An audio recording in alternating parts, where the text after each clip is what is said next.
Halo semuanya, selamat datang di paparan materi kita kali ini. Pernah nggak sih kalian ngerasa kalau penjelasan medis atau psikologi yang biasa kita dengar itu kayaknya belum cukup buat benar-benar ngejelasin kerumitan diri kita? Nah, hari ini kita bakal ngebedah sebuah jurnal ilmiah yang menurut saya pribadi super menarik. Jurnal ini membahas titik temu antara psikologi modern dan keyakinan spiritual kita. Kita bakal melihat gimana bimbingan dan konseling Islam membentuk pendekatan kesehatan mental yang benar-benar holistik. Jadi ini bukan cuma teori ngawang, tapi cara nyata buat memahami diri kita seutuhnya. Yuk kita mulai. Oke, peta jalan kita hari ini cukup padat dan seru. Kita bakal mulai dari ngebahas topeng dan jiwa manusia, lanjut ke 3 tingkat hasrat, lalu nyari tahu apa sebenarnya konseling Islam itu, ngebahas gimana menghapus tabu kesehatan mental, sampai akhirnya kita tutup dengan perspektif baru tentang sakit, penyembuhan, dan spiritual. Kita masuk ke bagian pertama ya, topeng dan jiwa manusia, fondasi kepribadian. Mari kita lihat gimana pemahaman tentang perilaku manusia ini berevolusi. Ada satu fakta seru nih. Kalian tahu nggak kalau kata kepribadian atau dalam bahasa Inggrisnya personality itu sebenarnya berakar dari konsep sebuah topeng.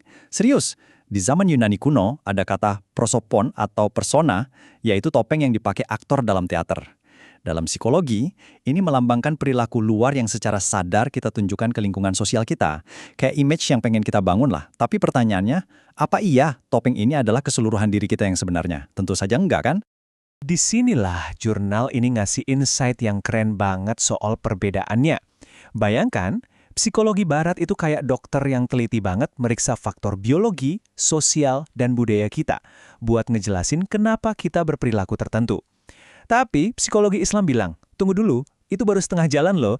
Buat benar-benar paham tentang manusia seutuhnya, kita sama sekali nggak bisa ngabaikan jiwa kita yang imaterial, alias yang nggak kasat mata.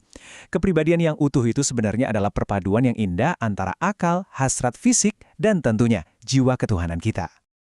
Lanjut ke bagian kedua, 3 tingkat hasrat, memahami nafs. Biar kita makin paham gimana jiwa yang nggak kasat mata ini bekerja sehari-hari, kita perlu ngebedah konsep ini.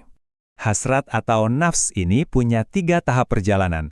Tahap pertama itu nafs al-ammarah bisu. Ini ibarat dorongan instan yang mentah dan negatif, yang kalau diikutin bisa bikin kita terjerumus. Terus, kalau kita udah mulai punya kesadaran, kita berevolusi ke tahap kedua, nafs al-lawwamah. Di sini kita mulai sadar diri, kita merasa bersalah kalau bikin salah, dan mulai bisa ngerem diri sendiri. Nah, perjalanan ini bertujuan mencapai tahap ketiga, yaitu nafs al-mutmainnah. Ini adalah titik di mana jiwa kita benar-benar damai dan tenang. Coba deh bayangin, pendekatan terapi itu bakal beda banget kan kalau tujuan utamanya adalah nyari kedamaian jiwa ini, bukan cuma sekedar ngilangin gejala stres sementara. Sekarang kita masuk ke bagian ketiga. Apa itu konseling Islam? Yuk kita lihat gimana konsep jiwa tadi diterjemahkan langsung ke dunia nyata sebagai sebuah terapi. Secara simpel, konseling Islam ini menjembatani 2 dimensi penting. Di satu sisi, ada dimensi material, yaitu ngebantu kalian memecahkan masalah praktis sehari-hari. Tapi di saat yang bersamaan, konselor juga bakal ngebantu kalian membangun kehidupan yang teosentris atau berpusat pada Tuhan. Jadi, masalah yang lagi kalian hadapin itu dilihat dari kacamata yang jauh lebih luas. Nggak cuma dilihat sebagai rintangan hidup biasa, tapi ada makna spiritual yang lebih dalam di baliknya. Nah, dengan merangkul nilai-nilai budaya Islam ini, kita otomatis dapat semacam benteng pertahanan psikologis yang kuat banget loh. Sifat teosentris tadi ngasih kita tujuan hidup. Sifat egaliter bikin kita merasa setara dan gak sendirian. Kita didorong buat selalu bermoral saat ngadepi masalah. Dan yang paling juara sih ini, sikap optimis dan bertawakal.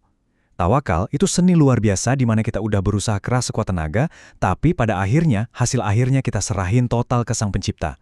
Sikap berserah diri kayak gini nih, yang secara dramatis bisa banget nurunin tingkat kecemasan kita. Oke, kita tiba di bagian keempat, menghapus tabu kesehatan mental dan mengatasi stigma. Meski kita punya alat psikologis yang luar biasa ini, ada realitas yang harus kita bahas.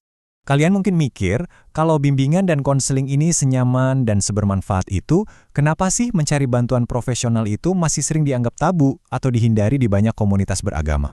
Sebenarnya wajar banget kok kalau orang merasa ragu. Kadang kita merasa enggan berbagi masalah pribadi ke orang asing. Banyak yang menghindari terapi karena punya ketakutan yang kuat bakal dihakimi secara sosial oleh lingkungan. Terus ada juga kekhawatiran yang nyata kalau nilai-nilai si psikolog atau profesional ini nanti malah bentrok sama prinsip spiritual yang mereka pegang. Inilah kenapa mengintegrasikan psikologi dan keyakinan agama menjadi solusi yang sangat berempati buat mereka yang butuh bantuan. Dan ini membawa kita ke bagian kelima, sakit, penyembuhan, dan spiritual, sebuah perspektif baru. Disinilah letak pentingnya nyelarasin keyakinan dalam terapi. Kalau pandangan standar biasanya melihat penyakit murni sebagai beban fisik atau mental yang harus buru-buru dihilangkan, pandangan spiritual nawarin cara pandang lain. Rasa sakit dilihat sebagai ujian mendalam dari Tuhan. Gini deh, saat kita memandang rasa sakit bukan cuma sekedar sistem yang rusak di tubuh atau pikiran, melainkan sebuah proses pembersihan spiritual, kita tiba-tiba bisa narik kekuatan yang luar biasa. Rasa sakit itu mendadak punya tujuan, dan menemukan makna di tengah penderitaan itu benar-benar kunci utama dari pemulihan mental. Yang menarik dari penelitian di jurnal ini adalah bukti bahwa merangkul dimensi spiritual, seperti melalui doa dan zikir, itu secara aktif ngebantu banget proses pemulihan psikologis. Lewat pendekatan ini, konselor bisa menciptakan ruang yang super aman dan penuh rasa hormat, di mana klien bisa menggunakan keyakinan mereka sendiri sebagai motor penggerak kesembuhan yang sangat efektif. Ada satu kutipan yang jadi jangkar indah buat semua paparan kita. Yakinlah kami akan mengujimu dengan rasa takut, kelaparan, kehilangan harta, nyawa, atau hasil. Tetapi sampaikanlah kabar gembira kepada orang-orang yang bersabar. Ayat dari Al-Baqarah ini adalah pengingat yang sangat kuat. Ujian seperti ketakutan dan rasa kehilangan itu pasti datang. Tapi kedamaian tertinggi dan kabar gembira udah nungguin mereka yang bisa menghadapinya dengan sabar. Semuanya kembali pada bagaimana kita memaknai rintangan tersebut. Sebagai penutup eksplorasi kita hari ini, saya mau meninggalkan kalian dengan satu pertanyaan buat direnungkan. Bagaimana cara kalian mengintegrasikan kesejahteraan spiritual dengan perjalanan kesehatan mental kalian mulai detik ini juga? Mengutip pepatah bijak dari penyair Rumi yang sangat pas dengan topik kita, luka adalah tempat di mana cahaya memasuki dirimu. Jadikanlah spiritualitas kalian sebagai cahaya penyembuh tersebut. Terima kasih sudah menyimak paparan ini, dan sampai jumpa pada eksplorasi kita selanjutnya.